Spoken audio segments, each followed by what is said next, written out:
بسم اللہ الرحمن الرحیم۔ السلام علیکم ورحمۃ اللہ وبرکاتہ۔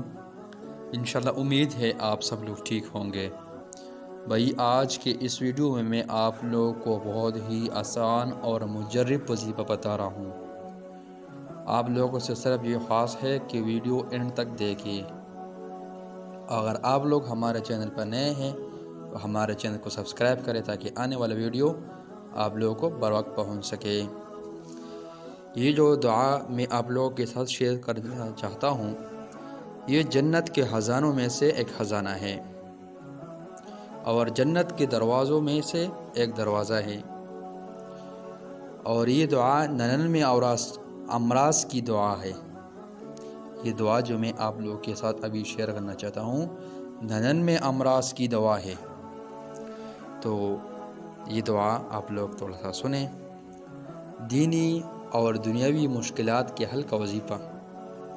ایک دفعہ عوف بن مالک اشجعی رضی اللہ عنہ بارگاہ رسالت صلی اللہ علیہ وسلم میں حاضر ہوئے اور عرض کیا، یا رسول اللہ صلی اللہ علیہ وسلم، میرا لڑکا دشمن کے قید میں ہے اور اس کی ماں اس کی جدائی میں سخت بے چین ہے۔ حضور صلی اللہ علیہ وسلم نے میرے لیے کیا حکم ہے؟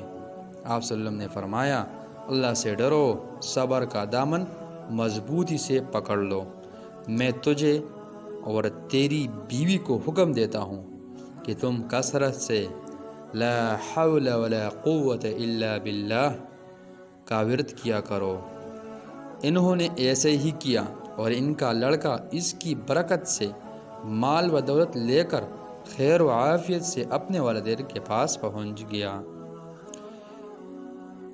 حضرت ابن عباس رضی اللہ عنہ سے مروی ہے کہ جسے غم و افکار گھیر لے، اسے چاہیے کہ لا حول ولا قوت الا باللہ بکثرت پڑھے۔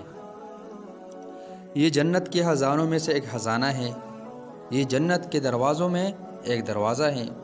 ایک روایت میں ہے کہ لا حول ولا قوت الا باللہ کے ساتھ ایک فرشتہ اترتا ہے اور صحت مندی لاتا ہے، کیونکہ یہ 99 امراض کی دعا ہے، اور اس کو روزانہ 100 مرتبہ پڑھنے سے کبھی محتاجی نہیں ہوگی۔